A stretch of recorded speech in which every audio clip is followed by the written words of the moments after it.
Hello students, welcome to MKH। I am Sneha Singatia और आज हमारा लेक्चर नंबर 3 है।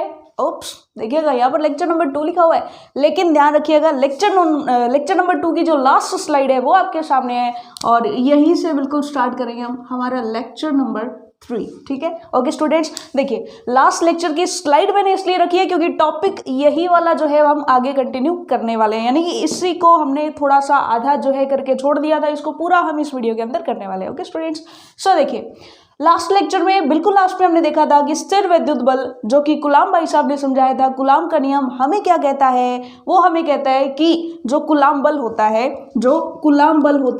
वो दोनों आवेशों के गुणनफल के समानुपाती होता है और उनके बीच की दूरी के वर्ग के व्युत्क्रमानुपाती होता है। इतना आपको याद है, ठीक है, इतना आपको पता है, जो कि आप अगर प्रीवियस वीडियो देख करके आ गए हैं तो इतना आपको क्लियर हो चुका है। ठीक है, इसके बाद हमने देखा था कि जैसे ये हम प्रोपोर्शनलिटी साइन हटाते हैं वैसे ही हमारे पास एक कांस्टेंट आता है। इस कांस्टेंट को हम कहते हैं electrostatic constant, electric force constant या फिर कूलाम कांस्टेंट। ठीक है, तीनों में से कोई भी आप इसको नेम से बुला सकते हैं। ठीक है, चलो ठीक है। और उसके बाद हमने जाना था कि इस के जो होता है वो इक्वल होता है 1/4 पाई एप्सिलॉन नॉट। ठीक है, और ये जो होता है ये होता है निर्वात की विद्युतशीलता। ठीक है, निर्वात की विद्युतशीलता। अगर हम दोनों चार्जेस को किसी मीडियम में रख दें, ठीक है, किसी माध्यम में रख दें, अभी तो हमारे चार्जेस हम ये मान रहे हैं कि निर्वात के अंदर है, अगर इन चार्जेस के सिस्टम को अगर हम किसी माध्यम में ले जाए तो उन पर लगने वाले बल पर क्या कोई फर्क पड़ेगा? तो चलिए देखते हैं। तो हमारा नेक्स्ट टॉपिक यही रहने वाला है कि कूलाम बल जो है वो माध्यम में जाने पर कैसे बिहेव करेगा। ठीक है, तो ये नॉर्मल सी चीज़ें हैं जो हमने रिवाइज कर ली हैं एक बार फिर से इस वीडियो को स्टार्ट करने से पहले। ठीक है, हमारे पास फोर्स का फॉर्मूला ही है नॉर्मली, और के जो है के बराबर होता है 1/4 पाई एप्सिलॉन नॉट। ठीक है, अब देखिए अगर हम देख रहे हैं एफ देख रहे हैं निर्वात में, एफ देख रहे हैं निर्वात में, ठीक है, तो निर्वात के लिए यहाँ पर पूरा फॉर्मूला अगर हम के की ये वाली वैल्यू यहाँ पर रख देते हैं तो एफ निर्वात के लिए क्या बनेगा? देखिए के की वैल्यू क्या होगी? 1/4 पाई ई नॉट, तो मैंने रख दिया 1/4 पाई एप्सिलॉन नॉट। ठीक है, इनटू में Q1 Q2 और बटे में R²। ठीक है, तो ये हमारी इक्वेशन आ गई 1। ये चीज़ आपको ध्यान रखनी है कि जो निर्वात की विद्युतशीलता होती है वो हवा में विद्युतशीलता के लगभग बराबर होती है। ठीक है, अप्रॉक्सिमली सेम होती है, इसलिए हम दोनों को सेम ही लेते हैं। तो या तो आप निर्वात में ले लो या फिर आप इसे हवा में लिख दो। ठीक है, दोनों एक ही बात होगी, एफ हवा में या एफ निर्वात में। कौन सा बल है ये? कौन सा बल है ये? स्थिर विद्युत बल है या फिर कूलाम का जो है बल है। ठीक है, तो ये एफ निर्वात में हो गया। अगर हम देखना चाहें एफ मीडियम में, ठीक है, एफ मीडियम में या फिर यानी कि एफ किसी माध्यम में अगर हम देखना चाहें तो उसके लिए हम क्या करेंगे?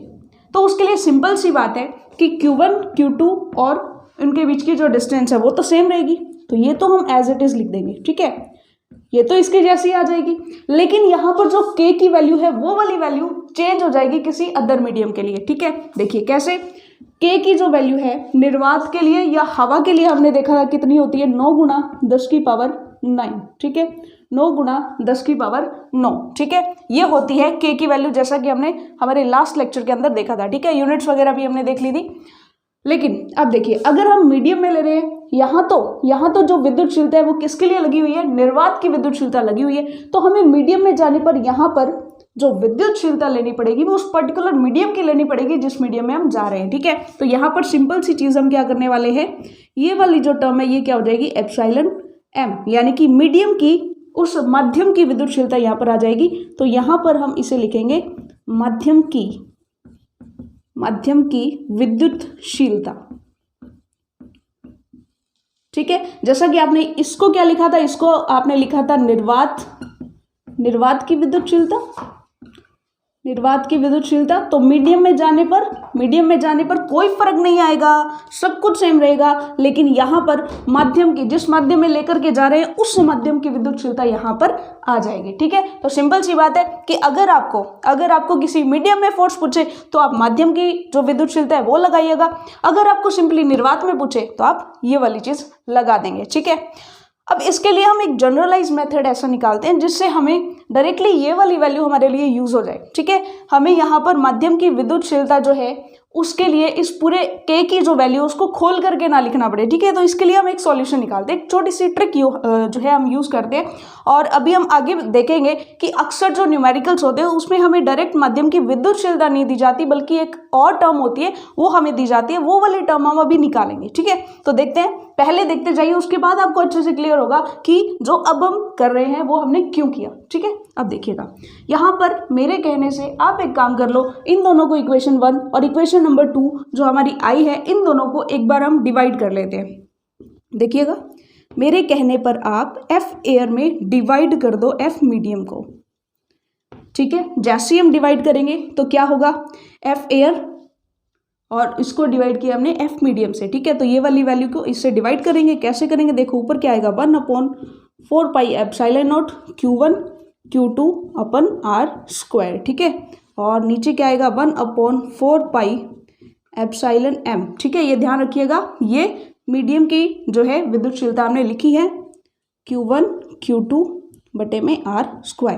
तो अब देखो इन दोनों में कॉमन क्या है, कॉमन क्या है इन दोनों में, देखते जाइएगा, ये इससे कट जाएगा 4 पाई और 4 पाई ये भी कट जाएगा, ठीक है। आप नॉर्मली जो है मैथमेटिक्स से इसको जो है सॉल्व कर सकते हैं। यहाँ पर हमारे पास बचेगा 1/ε0 बटे में 1/ε m, ये पलट करके ऊपर जाएगा तो ये हमारे पास बच जाएगा ε m बटे में ε0, ठीक है। तो यहाँ पर हमें एक चीज़ हमारे पास निकल करके आई है, ठीक है। देखिए इधर वाला जो है इसको खल्लास कर देते हैं, ये आपने अच्छे से समझ लिया है सब कुछ, ठीक है। देखिएगा हमारे पास आया है एफ एयर और एफ मीडियम का जो अनुपात आया है वो हमारे पास आया है ε m बटे में ε0, ठीक है। और ये जो आया है इसे हम एक कांस्टेंट के बराबर मानते हैं और इसे हम कहते हैं परावैद्युतांक, ठीक है। अगर हम इसको εr लिखें तो ज़्यादा बेस्ट होगा, ठीक है। इसे हम कहते हैं परावैद्युतांक, परावैद्युतांक, ओके। या फिर हम इसे निरपेक्ष विद्युतशीलता भी कहते हैं या आपेक्षिक विद्युतशीलता भी कहते हैं, आपेक्षिक विद्युतशीलता, आपेक्षिक विद्युतशीलता। यानी कि आप यहाँ पर समझ रहे हैं कि मीडियम की विद्युतशीलता का और निर्वात की विद्युतशीलता का अनुपात है, ये मीडियम की विद्युतशीलता और निर्वात की विद्युतशीलता का अनुपात है, इसलिए इसे हम आपेक्षिक विद्युतशीलता भी कह सकते हैं, ठीक है। तो यहाँ से हमारे पास निकल करके आया कि एफ एयर बटे में एफ मीडियम बराबर हो जाएगा एप्सिलॉन आर के। तो यहाँ से अगर हम एफ मीडियम निकालना चाहें तो ये यहाँ आएगा और ये यहाँ आएगा, नॉर्मली हम देख सकते हैं, ठीक है। तो यहाँ पर ये हो जाएगा एफ एयर और नीचे आएगा एप्सिलॉन आर, ये वाली टर्म हमारे पास निकल करके आई है, ठीक है। अब आप ये कहेंगे कि इतना सारा कुछ किया क्यों है, अगर हमें मीडियम में चाहिए तो डायरेक्टली हम माध्यम की विद्युतशीलता रख करके कर सकते हैं।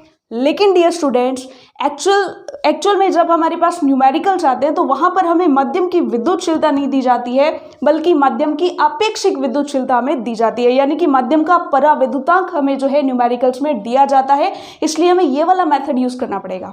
ये वाला मेथड यूज़ करने का मतलब क्या है कि आप कुछ मत करो, आपके पास देखिए k की जो वैल्यू होती है यहाँ पर निर्वात के लिए 9 × 10⁻⁹, ये वाली वैल्यू रख करके आप डायरेक्टली इनको सॉल्व करें, यानी कि ये वाली वैल्यू निकाल लेंगे हम, ठीक है। ये वाली वैल्यू यानी एफ निर्वात में आ गया, उसको जो आपको परावैद्युतांक दिया हुआ है यानी एफ एयर आ जाता है हमारे पास, और हमारे पास परावैद्युतांक माध्यम का दिया हुआ है तो उससे डायरेक्टली डिवाइड कर देंगे तो एफ मीडियम हमारे पास आ जाता है, ठीक है। इतनी बड़ी कैलकुलेशन हमें नहीं करनी पड़ती है कि हमें माध्यम की विद्युतशीलता जो है वो यहाँ पर रखने की जरूरत नहीं पड़ती है। ध्यान दीजिएगा, जो न्यूमेरिकल्स होते हैं उनमें माध्यम की विद्युतशीलता हमें गिवन नहीं होती है, हमें एक्चुअल में आपेक्षिक विद्युतशीलता गिवन होती है, ठीक है। और आपेक्षिक विद्युतशीलता से हम एफ मीडियम इस मेथड से निकाल सकते हैं, ठीक है। तो यहाँ पर सिंपल सी बात आपको ये ध्यान में रखनी है कि एफ निर्वात और एफ मीडियम का जो रेशो होता है वो एप्सिलॉन आर यानी कि परावैद्युतांक या आपेक्षिक विद्युतशीलता के बराबर होता है, ठीक है। ये वाले दोनों जो रेशोज हैं वो आपको याद रखने हैं, ठीक है। एक बार थोड़ा सा और देख लेते हैं, आपको अच्छे से क्लियर हो जाएगा। देखते जाइएगा कि एफ मीडियम अब आपके पास डायरेक्टली क्या आ जाता है, एफ मीडियम किसके बराबर होगा, एफ एयर बटे में उस मीडियम की आपेक्षिक विद्युतशीलता। ठीक है, एक तो ये वाला फॉर्मूला आपको ध्यान में रखना है। ठीक है, सेकंड थिंग आपको ये ध्यान में रखनी है कि मीडियम की विद्युतशीलता और निर्वात की विद्युतशीलता का जो अनुपात होता है वो उसकी आपेक्षिक विद्युतशीलता के बराबर होता है। ठीक है, ये दोनों चीज़ें अगर आपको पता है तो आपके पास कोई भी चीज़ आ जाए आप डायरेक्टली उस क्वेश्चन को सॉल्व कर देंगे। ठीक है, एप्सिलॉन आर हमारे पास गिवन होता है हमेशा, तो एप्सिलॉन एम वाली हमें उस मेथड में जाने की हमें ज़रूरत ही नहीं पड़ती है। ठीक है, तो ये चीज़ आई होप आपको क्लियर हो गई होगी कि सिंपली अगर हम किसी माध्यम में जाते हैं, माध्यम में निकालना है तो निर्वात में निकाल के और उसको उस माध्यम की आपेक्षिक विद्युतशीलता से डिवाइड कर देते हैं तो हमारे पास एफ मीडियम जो है वो डायरेक्टली आ जाता है। ठीक है स्टूडेंट्स, ओके, तो इसको फटाफट से नोट कर लीजिए। ये दोनों जो फॉर्मूलाज हैं वो मोस्ट इंपॉर्टेंट है।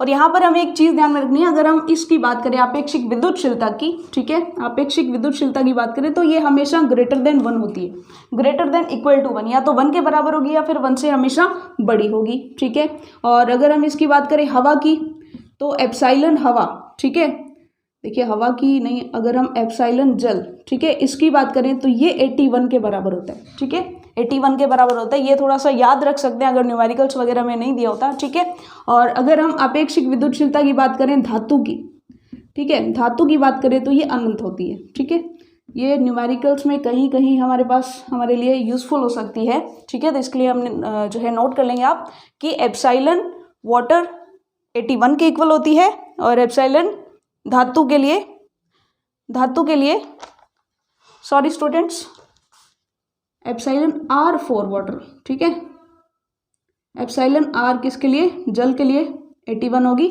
और एप्सिलॉन आर, ठीक है, एप्सिलॉन आर है ये, थोड़ा सा ध्यान देंगे, नोट करने में थोड़ा सा मिस्टेक हुई है। ठीक है, एप्सिलॉन आर धातु के लिए, मेटल्स के लिए इन्फिनिटी होगा एंड एप्सिलॉन आर जल के लिए 81 होगा। ठीक है, यानी कि जल की आपेक्षिक विद्युतशीलता 81 के इक्वल होगी।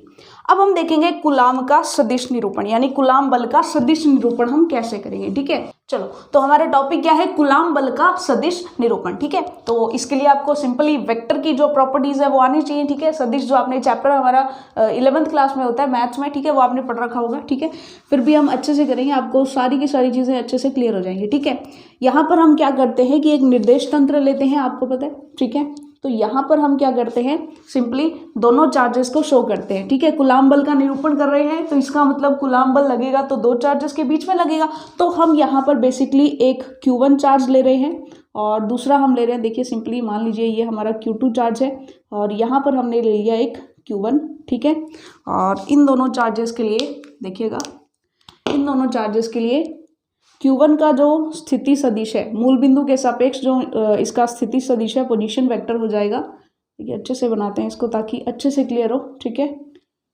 और इसका जो स्थिति सदिश है, देखिए इसका स्थिति सदिश हो जाएगा R2 वेक्टर और इसका स्थिति सदिश हो जाएगा R1 वेक्टर। ठीक है, ये चीज़ लिखते हुए जाते हैं कि Q1 का स्थिति सदिश, Q1 का स्थिति सदिश क्या होगा, इसका स्थिति सदिश होगा R1 वेक्टर। ठीक है, Q2 का स्थिति सदिश यानी पोजीशन वेक्टर क्या हो जाएगा, Q2 का स्थिति सदिश जो है वो क्या हो जाएगा, R2 वेक्टर हो जाएगा। ठीक है, और एक चीज़ और यहाँ पर थोड़ा सा हम क्लियर कर लेंगे। ठीक है, यहाँ पर देखिए, यहाँ पर बेसिकली अब हमें इन दोनों का परिणामी सदिश निकालना है। मान लीजिए यहाँ पर देखिए, इसको हम इससे मिला देते हैं। अब इस सदिश को हम R21 भी बोल सकते हैं और R12 भी बोल सकते हैं, लेकिन हमें ये डिसाइड करना है कि R21 की डायरेक्शन किधर होगी और R12 की डायरेक्शन किधर होगी। ठीक है, तो ये थोड़ा सा कंफ्यूजिंग होता है सभी के लिए, तो पहले हम इस चीज़ को यहाँ पर लिख लेते हैं। ठीक है, कि R12 वेक्टर क्या होगा और R21 वेक्टर क्या होगा। ठीक है, ये चीज़ थोड़ा सा क्लियर करेंगे। यहाँ पर देखिए R21 और R12, ठीक है, इसका मतलब क्या होता है, जो पहले आता है उसका होता है और जो बाद में आता है उसके सापेक्ष होता है। ठीक है, तो इसका मतलब है 2 का 1 के सापेक्ष। ठीक है, ये चीज़ थोड़ा सा क्लियर कर लेना। ठीक है, ताकि अच्छे से हमें जो है क्लियर हो जाए। और यहाँ पर होगा पहले का होता है दूसरे के सापेक्ष। ठीक है, तो ये हो जाएगा 1 का 2 के सापेक्ष स्थिति सदिश। ठीक है, तो यही चीज हम यहाँ पर लिख देंगे कि r12 वेक्टर हमारा क्या है, 1 का 2 के सापेक्ष। ठीक है, तो q1 का q2 के सापेक्ष जो है सापेक्ष स्थिति सदिश ये होगा। ठीक है, देखिए ये आपको नॉर्मल लग रहा होगा अभी, लेकिन बाद में हमें कंफ्यूज कर सकता है ये, तो इसको सबसे पहले नोट करते हुए जाएं। ठीक है, और ये हो जाएगा Q2 का Q1 के सापेक्ष स्थिति सदिश। ठीक है, सापेक्ष स्थिति सदिश। ठीक है, तो इसके लिए डायरेक्शंस भी हम लगा लेते हैं। 2 का 1 के सापेक्ष, यानी हम 1 से 2 की तरफ जा रहे हैं, 1 का इम्पैक्ट है 2 पर। ठीक है, ये चीज हमें ध्यान में रखनी है। तो 2 का 1 के सापेक्ष इस डायरेक्शन में होगा। ठीक है, तो ये हो जाएगा R21 वेक्टर 2 का 1 के सापेक्ष। ठीक है, और कलर चेंज कर लेते हैं ताकि अच्छे से क्लियर रहे हमें। ठीक है, और अगर हमें इसी को इस डायरेक्शन में दिखाना हो, ठीक है, तो ये हो जाएगा R12 वेक्टर, यानी कि 1 का 2 के सापेक्ष। ठीक है, 1 का 2 के सापेक्ष। ये चीज आपको अच्छे से क्लियर होनी चाहिए। ठीक है स्टूडेंट्स, फटाफट से इस डायग्राम को अच्छे से नोट कर लेंगे, जल्दी से ये सारी चीजें नोट कर लेंगे ताकि हम आगे जो है अच्छे से बढ़ पाए। ठीक है, आगे हम अच्छे से बढ़ पाए। ठीक है, इसी के साथ हम इनका जो है स्थिति जो है इनका यूनिट वेक्टर भी लिख लेंगे कि R12 कैप और R21 कैप क्या है। तो ये हो जाएगा R12 वेक्टर का एकांक सदिश। ठीक है, ये चीज़ भी हमें पता होनी चाहिए, जो कि हमें पता ही है। ठीक है, क्योंकि वेक्टर जो वेक्टर फॉर्म होता है उसका डायरेक्शन वेक्टर जो होता है, यानी कि उसकी जो दिशा रिप्रेजेंट करता है वो होता है उसका एकांक सदिश। ठीक है, और ये हो जाएगा R21 का एकांक सदिश, एकांक सदिश। ठीक है, ये चीज़ फटाफट से नोट कर लेंगे ताकि हम आगे बढ़ सकें। ठीक है, ये चीज़ जल्दी से नोट कर लेंगे ताकि हम आगे बढ़ सकें। ओके स्टूडेंट्स, और इसी के साथ अब बल का भी देख लेते हैं, बल का भी देख लेते हैं। ठीक है, देखिए मान लीजिए अगर ये दोनों चार्जेस पॉजिटिव है, ठीक है, दोनों चार्जेस पॉजिटिव है, तो दोनों एक दूसरे को क्या करेंगे, प्रतिकर्षित करेंगे, क्योंकि हमें पता है कि जो सजातीय आवेश होते हैं, सजातीय आवेश जो होते हैं यानी प्लस प्लस या माइनस माइनस जो होते हैं, वो एक दूसरे में कौन सा बल लगाते हैं, एक दूसरे पर प्रतिकर्षण बल लगाते हैं। तो हम यहाँ पर Q2 जो है वो Q1 पर प्रतिकर्षण बल लगाएगा और Q1 जो है वो भी Q2 पर प्रतिकर्षण लगाएगा। तो हम यहाँ पर भी दो चीज़ें जो है डिफाइन करेंगे, F21 और एक हम देखेंगे F12। ठीक है, तो यहाँ पर पहले हम लिख लेते हैं, उसके बाद हम डायग्राम में शो करेंगे तो बेटर रहेगा। ठीक है, F21 क्या होगा, 2 पर 1 के कारण। ठीक है, 2 पर 1 के कारण, यानी कि Q2 पर Q1 के कारण बल क्या हो जाएगा, ये हो जाएगा हमारा F21 वेक्टर। और F12 वेक्टर क्या हो जाएगा, Q1 पर Q2 के कारण बल। ठीक है, ये चीज़ थोड़ा सा अच्छे से हमें स्टार्टिंग में ही क्लियर हो जाए। ठीक है, क्योंकि बच्चे अक्सर कंफ्यूजन में इस पूरे टॉपिक को स्किप करके आगे बढ़ जाते हैं। ठीक है, लेकिन हमें ऐसा नहीं करना है, अच्छे से डिटेल्ड स्टडी करनी है। ओके स्टूडेंट्स, सो यहाँ पर देखिए F21 और F12 हमने देख लिया है। ठीक है, अब हम देखते हैं, ओके लाइट बंद थी, चलिए कोई बात नहीं। तो F21 और F12 वेक्टर्स को अब हम डायग्राम में देखते हैं। 2 पर 1 के कारण, अब देखिए 2 1 दोनों एक दूसरे को धक्का देना चाहते हैं, दोनों एक दूसरे पर प्रतिकर्षण बल लगाना चाहते हैं, तो 1 2 को धक्का देगा, यानी कि इस साइड में जो बल लगेगा 2 पर 1 के कारण बल इस साइड में लगेगा, यानी कि ये हो जाएगा F21 वेक्टर। ठीक है, ये चीज़ आपको अच्छे से क्लियर हो गई। ठीक है, और अगर हम देखें कि Q1 पर Q2 के कारण बल इस दिशा में लगेगा, तो ये वाला हो जाएगा हमारा F12 वेक्टर। ठीक है, अच्छे से इनको थोड़ा सा यहाँ पर और देख लेते हैं, ठीक है, ताकि बिल्कुल भी कंफ्यूजन हमें नहीं रहे। ये वाला हमारा Q1 चार्ज है, ये वाला हमारा Q2 चार्ज है। ठीक है, अब देखिएगा Q2 जो है Q1 पर उस दिशा में बल लगाएगा, क्योंकि वो उसको धक्का देगा, वो उसको प्रतिकर्षित करेगा। तो Q2 के कारण Q1 पर जो बल लगेगा, Q1 पर 1 पर 2 के कारण जो बल लगेगा वो इधर लगेगा, और 2 पर 1 के कारण जो बल लगेगा वो इधर लगेगा। ठीक है, ये इन दोनों के बीच की जो है दूरी हो जाएगी। अब देखिए सिंपली अभी हमने डिफाइन किया था कि R12 और R21 की डायरेक्शन भी किधर है, तो देखिएगा R12 की डायरेक्शन भी इधर है और R21 की डायरेक्शन भी इधर है, ठीक है। तो अब हम इसके लिए F21 और F12 का अगर फॉर्मेशन करना चाहिए यानी फॉर्मूला बनाना चाहे तो हम कैसे बनाएंगे देखिएगा। सिंपल सी बात है, अगर आप सिंपली ये चीज़ें देखना चाहते हैं तो फटाफट से इसका स्क्रीनशॉट ले लीजिए ताकि हम आगे बढ़े, ठीक है। आगे बढ़े, फॉर्मूला हमारे पास क्या होगा, देखिए ये चीज़ें आपने अच्छे से नोट कर ली होंगी।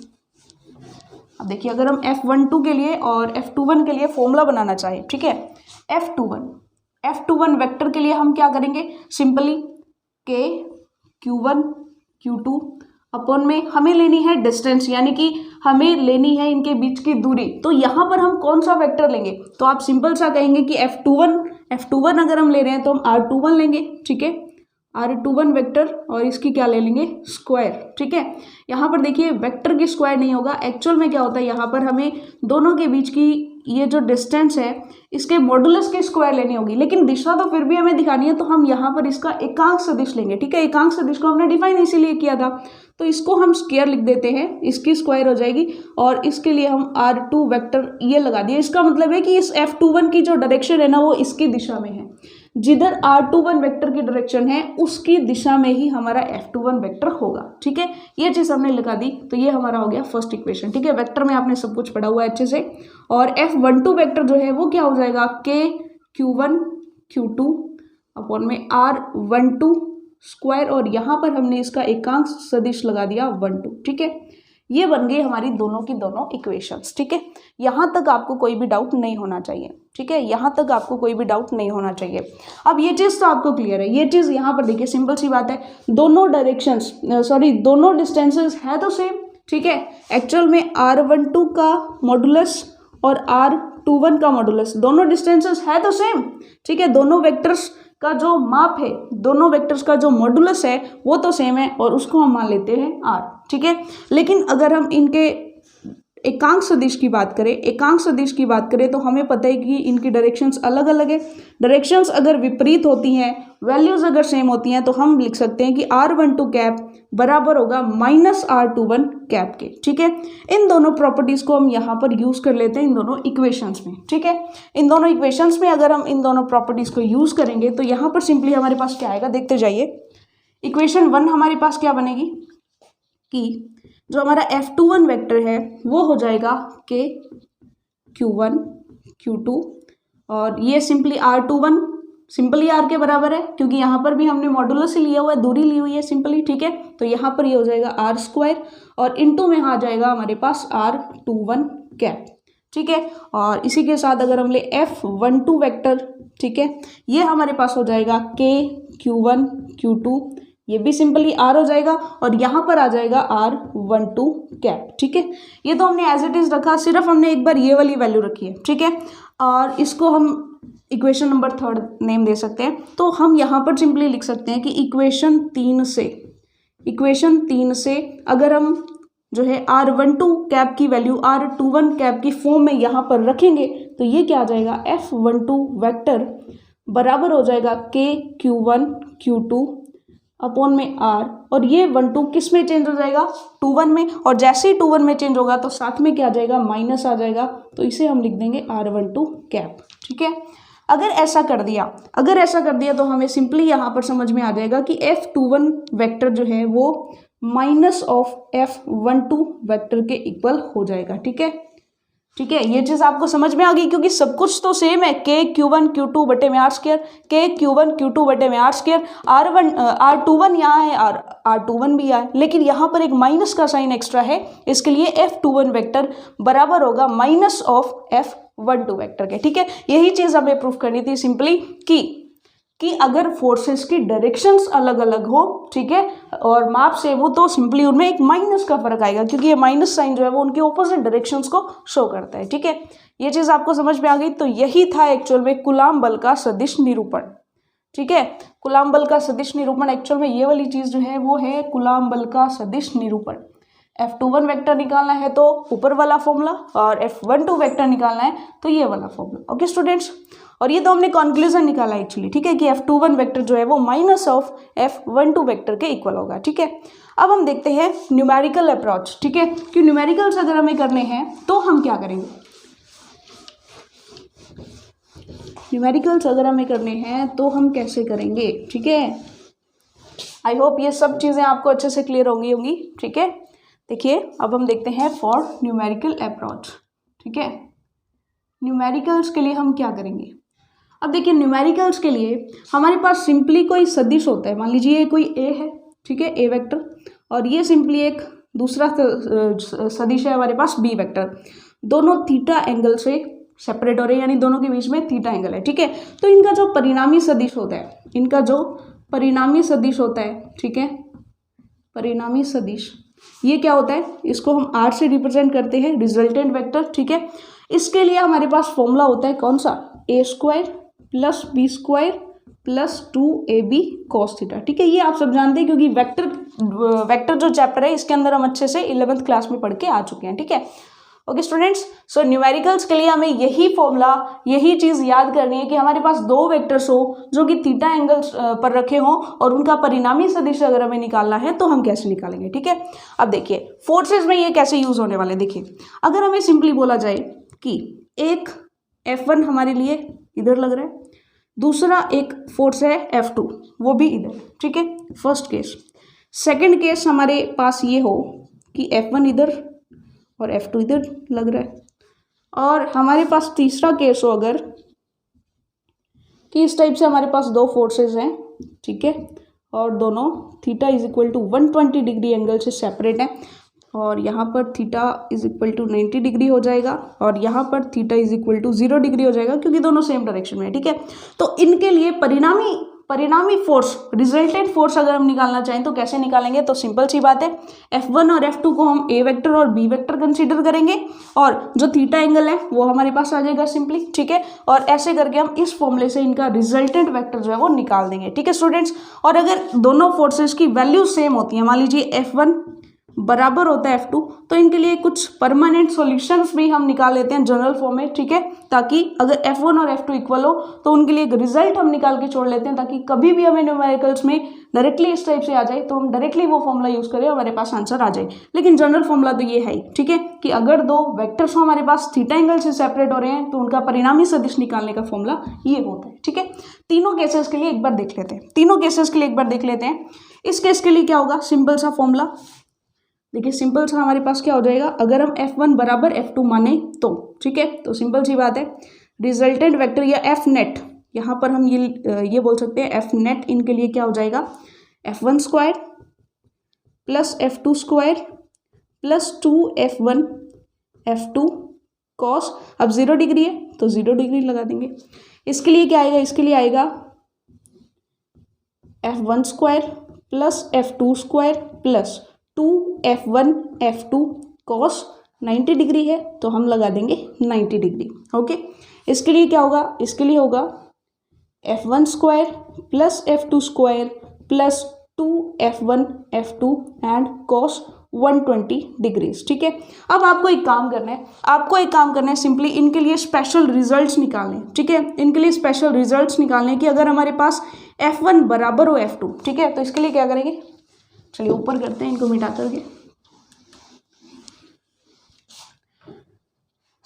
देखते हैं यहाँ पर सबसे पहले हम cos 0 की वैल्यू क्या हो जाएगी, 1 हो जाएगी, cos 90 की वैल्यू क्या हो जाएगी, 0 हो जाएगी, ठीक है। तो इनको सॉल्व करते हैं फटाफट से, F1 बराबर F2, ठीक है, अगर है तो हम सिंपली इसको F कंसीडर करेंगे, F1 भी F, F2 भी F, ठीक है। तो रख के देखते हैं, F नेट हमारा क्या हो जाएगा, F square plus F square plus 2FF, क्योंकि दोनों ही F हो गए हैं तो ये हो जाएगा 2F स्क्वायर, और cos 0 डिग्री 1 होता है तो इनटू में क्या कर देंगे 1, तो हमारे पास रिजल्ट देखिए क्या आएगा, यहाँ से आएगा 2F स्क्वायर और ये भी क्या हो जाएगा 2F स्क्वायर, तो ये हो जाएगा 4F square in under root, ठीक है। तो अब यहाँ पर क्या हो जाएगा, ये 4 से 2 बाहर निकलेगा और ये हो जाएगा F, तो इसके लिए F नेट हमारे पास क्या आ जाएगा 2F, ओके स्टूडेंट्स, यहाँ पर ये F नेट, यानी कि परिणामी इन दोनों का क्या आ जाएगा 2F आ जाएगा। तो जब भी आपके पास दो फोर्सेज हैं, दोनों के बीच में 0 डिग्री का एंगल है, यानी दोनों सेम डायरेक्शंस में है, यानी उनको डायरेक्टली हम उनका एडिशन कर देंगे, ठीक है। ये चीज़ हमें क्लियर हो गई। सेकंड में देखते हैं, सेकंड के लिए देखिएगा, इस वाले केस के लिए सिंपली हम क्या करेंगे, F नेट एफ नेट हमारे पास क्या आएगा, F1 square plus F2 square, क्योंकि F1 और F2 दोनों सेम है, प्लस 2F1 और F2, तो इसकी भी स्क्वायर हो जाएगी। लेकिन cos 90 जीरो हो गया तो ये पूरा फैक्टर जो है वो कितना हो जाएगा, जीरो हो जाएगा। ठीक है स्टूडेंट्स, तो हमारे पास ये बचेगा F1 स्क्वायर ये हो जाएगा 2F स्क्वायर, और ये तो हो गया प्लस में जीरो। ठीक है, ये पूरी टर्म जीरो हो जाएगी। अब देखिए अंडर रूट करेंगे हम अगर 2F स्क्वायर का, तो ये आएगा हमारे पास अंडर रूट 2F, यानी कि अगर कोई दो फोर्सेस 90 डिग्री एंगल पर रखे हुए हैं तो उनका रिजल्टेंट 2F ना होकर के क्या होगा, अंडर रूट 2F होगा। ओके स्टूडेंट्स, तो 120 थीटा इज इक्वल टू 120 के लिए आप करेंगे, बहुत ईजी है cos 120 के लिए। ठीक है, cos 120 की वैल्यू अगर हम देख लेंगे, ठीक है, cos 120 की वैल्यू माइनस हाफ हो जाएगी। ठीक है, माइनस हाफ रख करके आप इसको जो है सॉल्व कर सकते हैं। ठीक है, कर ही लेते हैं, चलो देखिएगा। अगर F1 और F2 दोनों बराबर है तो इसके लिए F नेट हमारे पास क्या आ जाएगा, F square plus F square. ठीक है, F नेट क्या हो जाएगा, F square plus F square, और ये हो जाएगा प्लस में 2F1 इंटू F2, तो ये हो जाएगा F स्क्वायर, और cos 120 डिग्री हो जाएगा -1/2। ठीक है, तो हम यहाँ पर देखेंगे बेसिकली ये हो जाएगा ये हो जाएगा 2F स्क्वायर, और ये 2 से 2 कैंसिल, ये हो जाएगा -F स्क्वायर। तो 2F स्क्वायर में से 1F स्क्वायर अगर हम डिडक्ट कर लेंगे तो हमारे पास आ जाएगा ओनली F स्क्वायर, और ये हो जाएगा F। यानी कि अगर 120 डिग्री पर रखे हुए हैं तो दोनों का परिणामी जो है वो इस F के बराबर आएगा। ठीक है, ओके स्टूडेंट्स, यानी कि दोनों का परिणामी जो है, दोनों का परिणामी किसी एक के बराबर हो जाएगा। लेकिन अगर हम F1 और F2 रखें, दोनों को बराबर ना कंसीडर करें, ठीक है, तो आप जो है इनके लिए क्या रिजल्ट आएंगे ये आप कमेंट सेक्शन में ज़रूर कमेंट करिएगा। सिंपली कुछ नहीं करना है, सिर्फ cos 0, cos 90 और cos 120 की वैल्यू रख के जो भी सॉल्यूशन है उसको सॉल्व करना है। F1 को F1 ही मानना है और F2 को F2 ही मानना है। ठीक है, तो तीनों केसेस के लिए जो भी रिजल्ट्स आपके पास आते हैं वो आपको कमेंट सेक्शन में कमेंट करना है। Okay, this is your homework. Okay students, so आपने न्यूमेरिकल अप्रोच भी इसकी कर ली है, और अब हमारा नेक्स्ट टॉपिक बहुत ही शानदार, बहुत ही मजेदार टॉपिक आने वाला है, विद्युत क्षेत्र। यानी कि चैप्टर का नाम है हमारा आवेश और विद्युत क्षेत्र। ठीक है, तो आवेशों के कारण बल वगैरह, आवेश की प्रॉपर्टी सब कुछ हमने पढ़ लिया है। अब हम एंटर करने वाले हैं विद्युत क्षेत्र के अंदर। ओके स्टूडेंट्स, तो देखिए अब हमारा शानदार सा टॉपिक है विद्युत क्षेत्र और विद्युत क्षेत्र की तीव्रता। ठीक है, टेंशन नहीं लेनी है, बिल्कुल आराम से जो है, बिल्कुल शांत मन से, आराम से, दिमाग में बिल्कुल पॉजिटिविटी रखते हुए इसको समझेंगे तो बड़ा शानदार तरीके से, बड़ा मजेदार तरीके से हमें समझ में आ जाएगा। ठीक है, देखिए सिंपल सी बात है, हमने देखा है कि आवेश किसी भी पदार्थ का मूलभूत गुण होता है जो कि अपने आसपास विद्युतीय गुणों को, चुंबकीय गुणों को जो है प्रदर्शित करता है। ठीक है, तो यहाँ पर हमारा चार्ज एट रेस्ट है, तो हमने देखा था जब चार्ज एट रेस्ट होता है तो वो सिर्फ और सिर्फ विद्युत क्षेत्र जो है वो उत्पन्न करता है। ठीक है, तो सिंपली देखिए विद्युत क्षेत्र को हमें समझने के लिए ये समझना पड़ेगा कि जो भी चार्ज होता है, ठीक है, अगर कोई हमारे पास पार्टिकल है, अगर वो चार्ज है यानी उस पर कोई ना कोई आवेश है, तो वो अपने आसपास एक ऐसा क्षेत्र क्रिएट करके रखता है कि अगर कोई अन्य आवेशित कण इसके पास में हम लाएं, इस क्षेत्र के अंदर लाएं, तो वो इससे एक बल अनुभव करता है। ठीक है, अगर ये चार्ज हमारा, देखिए मान लीजिए ये हमारा पॉजिटिव आवेश है, और हम अगर इसके क्षेत्र में, इस चार्ज के क्षेत्र में अगर कोई पॉजिटिव चार्ज ला रहे हैं तो वो ये वाला चार्ज इस पर कैसा बल लगाएगा, इस पर प्रतिकर्षण बल लगाएगा। अगर हम यहाँ पर एक छोटा सा कोई नेगेटिव चार्ज लेकर के आ रहे हैं तब ये इसको अट्रैक्ट करेगा। यानी कि सिंपल सी बात है कि विद्युत क्षेत्र किसी आवेशित कण के आसपास एक ऐसा क्षेत्र होता है जिसमें अगर कोई अन्य आवेशित कण आए तो वो उसके कारण बल का अनुभव करता है। ठीक है, कूलाम बल का या फिर विद्युतीय बल का जो है वो अनुभव करता है, यानी स्थिर विद्युत बल का अनुभव करता है। ठीक है, अब आप बेसिकली ये समझ सकते हैं, मान लीजिए इसको समझने के लिए हम एक नॉर्मल सी टेक्निक लगाते हैं। ठीक है, एक नॉर्मल सा एक चीज़ समझते हैं। मान लीजिए आप बच्चे हो तो आपको अपने अंदाज में समझ में आएगा। ठीक है, तो देखते हैं। मान लीजिए हमारे पास एक डॉन है। ठीक है, एक डॉन है, ये वाला क्यू नाम का एक डॉन है। ठीक है, और इस डॉन का एक एरिया है, इस एरिया में जाने से सभी लोग डरते हैं। ठीक है, अब मान लीजिए अगर कोई भी रिपोर्टर, कोई भी पुलिस वाला या कोई भी व्यक्ति इसके एरिया में जाएगा, जैसे ही इसके एरिया में एंटर होगा तो वहाँ पर इस डॉन का डर जो है वो शुरू हो जाएगा, ठीक है। और जैसे जैसे ये डॉन के अड्डे के नज़दीक जाता जाएगा वैसे वैसे वो डर, ठीक है, वो डर बढ़ता चला जाएगा, ठीक है। तो एक्चुअल में विद्युत क्षेत्र वही होता है कि इस चार्ज का एरिया होता है, इस चार्ज का एरिया होता है, ये इस चार्ज का अड्डा है, ठीक है। और इस अड्डे के आसपास चार्ज का एक ऐसा एरिया होता है जिसमें चार्ज का डर बना रहता है, यानी इसके अंदर आ गया ना, मतलब इसकी निगाहों से बचेगा नहीं, ये इस पर कोई ना कोई कार्रवाई तो कर ही देगा, ठीक है। ये चीज़ आपको समझ में आ गई। तो क्यू को आपने एक गुंडा मानते हुए ये चीज़ समझनी है, एक डॉन मानते हुए समझनी है कि डॉन का एरिया है, अगर वहाँ पर कोई दूसरी चीज़ आ गई, अगर कोई भी चीज़ आ गई तो वो उसको छोड़ेगा नहीं, ठीक है। ये चीज़ आपको समझ में आ गई। और यहाँ पर आपको ये भी चीज़ समझ में आ गई कि अड्डे के जैसे जैसे पास में जाते जाएंगे वैसे वैसे डॉन का डर जो है वो बढ़ता चला जाएगा, ठीक है। ये चीज़ क्लियर हो गई। तो होपफुली आपको विद्युत क्षेत्र क्लियर हो गया होगा कि किसी आवेशित कण के आसपास का ऐसा क्षेत्र जिसमें अगर कोई अन्य आवेशित कण आए तो वो उस पर कोई ना कोई बल अनुभव करता है, ठीक है, यानी कि इस पर कोई ना कोई वो कार्यवाही कर देगा। अब हमें एक चीज समझनी है कि विद्युत क्षेत्र की तीव्रता क्या होती है, ठीक है।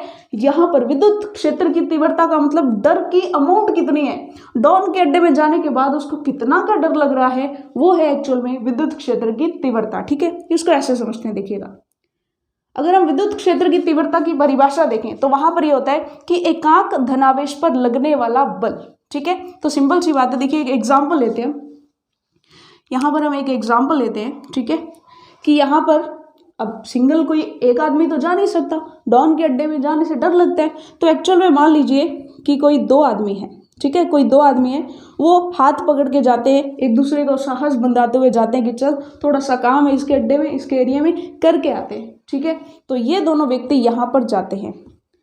अब दो व्यक्ति अगर डॉन के संदिग्ध व्यक्ति दो, ठीक है, हाथ पकड़ के यूं डॉन के अड्डे में यानी डॉन के अड्डे के आसपास यानी डॉन के एरिया में दिखाई देंगे तो डॉन उनको छोड़ेगा थोड़ी, ठीक है, इस पर कोई ना कोई एक्टिविटी तो कर ही देगा, ठीक है। लेकिन इन दोनों में से मान लीजिए डॉन ने इन दोनों पर F बल लगाया, यानी कि इन दोनों पर जो एक्टिविटी की, इन दोनों को जो डर लग रहा है वो F है। तो हमें इस F से कोई मतलब नहीं है, हमें देखना है कि एक एक आदमी को कितना डर लग रहा है, ठीक है, एक आदमी पर कितनी कार्रवाई हुई है, एक आदमी को कितना डर लग रहा है, ठीक है। तो यहाँ पर देखिए विद्युत क्षेत्र की तीव्रता जो होती है इसकी परिभाषा देखिए कि एकांक धनावेश पर यानी विद्युत क्षेत्र में जाने पर एकांक धनावेश पर लगने वाला बल यही होता है विद्युत क्षेत्र की तीव्रता, ठीक है। अभी आपको ये चीज समझ में आ जाएगी, बस एक ही सेकंड में आपको ये चीज समझ में आ जाएगी कैसे। देखिए दो आदमी गए, दो आदमियों पर F बल लगा, तो एक आदमी पर कितना लगेगा, तो हम क्या करेंगे F बटे में 2 कर देंगे। अगर यहाँ पर 2 की जगह 10 आदमी गए होते और 10 आदमियों पर F बल काम कर रहा है तो एक आदमी पर कितना करता, तो आप कहेंगे सिंपल सी बात है, F को 10 से डिवाइड कर देंगे। वही काम हमें करना है यहाँ पर, ठीक है। एकांक धनावेश पर हमें देखना है, देखिए ये परिभाषा एक्चुअल में क्यों बनी है कि जब भी किसी चार्ज का इलेक्ट्रिक फील्ड हमें देखना होता है तो हम बेसिकली उसके अंदर एक चार्ज लेकर के जाते हैं Q0, ठीक है। इसे हम बोलते हैं परीक्षण आवेश यानी एक टेस्ट चार्ज होता है, ठीक है, जिसको हम लेके जाकर के और देखते हैं, उस पर उसका टेस्ट करते हैं कि कितना का फोर्स उस पर लग रहा है, ठीक है। ये होता है परीक्षण आवेश और ये हमेशा धनात्मक होता है, ठीक है, ये हमेशा कैसा होता है, धनात्मक, ठीक है। तो जब भी हम विद्युत क्षेत्र की तीव्रता को माप रहे होते हैं प्रैक्टिकली, तो हम एक परीक्षण धनात्मक आवेश वहां पर लेकर के जाते हैं, ठीक है, जिस पर कितना चार्ज होता है Q0, ठीक है। Q0 आवेश हम इसके अंदर लेकर के जाएंगे और ये हमेशा धनात्मक होता है, इसलिए परिभाषा क्या बनी कि एकांक धनावेश पर लगने वाला बल। अब देखिए सिंपल सी बात है, मान लीजिए इस Q0 कूलाम पर इस जगह इसके एरिया में जाते ही इस Q के कारण F बल लगाया गया, ठीक है। अब हमें तो एकांक पर देखना है, वही बात है ना कि 10 आदमी गए, 10 पर नहीं देखना है, हमें तो एक पर देखना है, तो हमें टोटल जो लगा है उसको उस 10 से डिवाइड करना पड़ेगा, यानी कि Q0 कूलाम पर नहीं देखना, हमें 1 कूलाम पर देखना है, एकांक धनावेश पर देखना है। तो हम क्या करेंगे, इस F को टोटल जितने हैं टोटल जितने कूलाम है उसे डिवाइड कर देंगे तो हमारे पास यूनिट चार्ज पर लगने वाला बल आ जाएगा, ठीक है। और यही होती है विद्युत क्षेत्र की तीव्रता, और विद्युत क्षेत्र की तीव्रता को हम ई वेक्टर से रिप्रेजेंट करते हैं तो ये हो जाएगी ई वेक्टर, ठीक है। अगर हम वेक्टर फॉर्म में लिखें तो एफ वेक्टर, ठीक है। तो ये हो जाएगा हमारा विद्युत क्षेत्र की तीव्रता का फॉर्मूला, ठीक है। यानी कि ई वेक्टर बराबर हो जाएगा एफ वेक्टर अपन में क्यू नॉट। ध्यान रखिएगा क्यू नॉट किसका चार्ज है, क्यू नॉट परीक्षण आवेश का चार्ज है, इस पर बल लग रहा है ना, एकांक धनावेश पर बल देखना है हमें, ठीक है। अब अगर हम इसके लिए फॉर्मूला बनाएं तो ये एफ कूलाम बल है। कूलाम बल क्या होता है, दोनों आवेशों के मध्य लगने वाला कूलाम बल क्या होगा, के क्यू, ये चार्ज आ जाएगा, और ये वाला क्यू नॉट यानी दोनों आवेशों का गुणन, और दोनों के बीच की दूरी मान लीजिए ये दूरी आर है तो इनके बीच की दूरी का वर्ग, यही तो होता है कूलाम बल। इस चीज को अगर हम यहाँ रखें तो E बराबर क्या हो जाएगा, E वेक्टर बराबर, वेक्टर नहीं लेते हैं एक बार, ठीक है, सिंपली देखते हैं। E बराबर क्या हो जाएगा, F क्या होगा, सिंपली देखिए F क्या हो जाएगा, K क्यू नॉट अपॉन में आर स्क्वायर, और बटे में क्या हो जाएगा, देखिए इसको फिर से लिखते हैं अच्छे से ताकि कोई भी हमारे मन में डाउट ना रहे, ठीक है।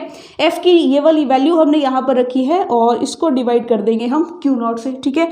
जैसे ही हम क्यू नॉट से डिवाइड करेंगे तो ये कट जाएगा और हमारे पास ई की वैल्यू क्या हो जाएगी, के क्यू अपॉन में आर स्क्वायर, ठीक है। तो हमारे पास सिंपली विद्युत क्षेत्र की तीव्रता का ये फॉर्मूला भी आ गया, किसके कारण, इस क्यू चार्ज के कारण आर दूरी पर, ठीक है। इस क्यू चार्ज के कारण आर दूरी पर एकांक धनावेश पर लगने वाला बल हमारे पास आ गया, जिसे हम कहेंगे विद्युत क्षेत्र की तीव्रता, ठीक है। ये चीज आपको अच्छे से क्लियर हो गई होगी यहाँ तक।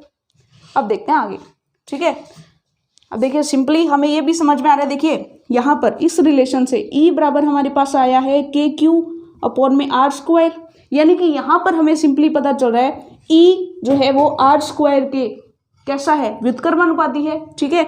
यानी कि जैसे ही हम आर को बढ़ाएंगे वैसे ही ई की तीव्रता घटती जाएगी। अगर हम आर को घटाएंगे तो ई की वैल्यू बढ़ती जाएगी, ठीक है। यहाँ पर हमें पता है कि इस रिलेशन से हमें पता चल रहा है कि जो है ई जो है वो आर स्क्वायर के व्युत्क्रमानुपाती है। तो यहाँ से हमें ये क्लियर होगा कि अगर हम इस क्यू नॉट से ज़्यादा दूरी बढ़ाएंगे यानी क्यू नॉट से दूर जाएंगे, दूरी बढ़ेगी तो तीव्रता कम होगी। वही बात है ना, डॉन के अड्डे से जितना दूर जाते जाएंगे उतना उसका डर कम होगा और जितना उसके पास जाते जाएंगे उतना उसका डर बढ़ जाएगा, ठीक है। तो ये चीज़ आपको क्लियर हो गई होगी। अब हम इनके ग्राफ्स देख लेते हैं, ठीक है, कि ई और आर में और ई और 1/r² में हम ग्राफ कैसे बनाएंगे, ठीक है।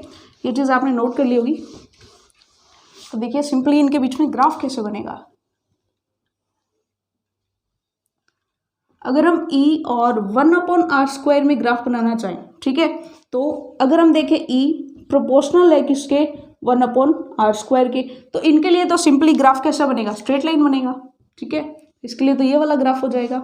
लेकिन अगर हम E और R के बीच में ग्राफ बनाना चाहें, ठीक है, E और R के बीच में, तो स्क्वायर की फॉर्म में है तो आपको पता है कि प्रवलयाकार ग्राफ होगा, ठीक है, E और R में, ठीक है। E और R में कैसा ग्राफ हो जाएगा, अब देखिए E जो है वो किस टाइप से है यहाँ पर कि R बढ़ेगा, अगर R बढ़ेगा तो E घटेगा, ठीक है। अगर हम R को बढ़ाएंगे तो E घटेगा, यानी कि ये ग्राफ हमारा कुछ इस टाइप से हो जाएगा। यानी R को कम करेंगे तो E बढ़ जाएगा और R को बढ़ाएंगे तो E घट जाएगा, ठीक है। तो इस टाइप का ग्राफ कुछ होगा E और R में, ठीक है।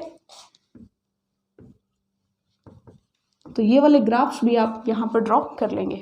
ओके स्टूडेंट्स, सो हमें अच्छे से क्लियर हो चुका है विद्युत क्षेत्र की तीव्रता का फॉर्मूला और विद्युत क्षेत्र क्या होता है, विद्युत क्षेत्र की तीव्रता एक्चुअली क्या होती है उसका फॉर्मूला हमें पता चल चुका है, और हमारा डिस्टेंस के साथ उसका रिलेशन भी हमें पता चल चुका है कि जैसे जैसे हम उसके पास में जाएंगे, जैसे जैसे हम आर को कम करेंगे विद्युत क्षेत्र की तीव्रता बढ़ेगी, और जैसे जैसे हम आर को ज़्यादा बढ़ाएंगे यानी आर जो है अड्डे से थोड़ा दूर जाएंगे, वैसे वैसे डर जो है यानी विद्युत क्षेत्र की जो तीव्रता है वो घटती चली जाएगी, ठीक है स्टूडेंट्स। सो होपफुली आपको अच्छे से क्लियर हो गया होगा कि विद्युत क्षेत्र और विद्युत क्षेत्र की तीव्रता क्या होती है, ठीक है।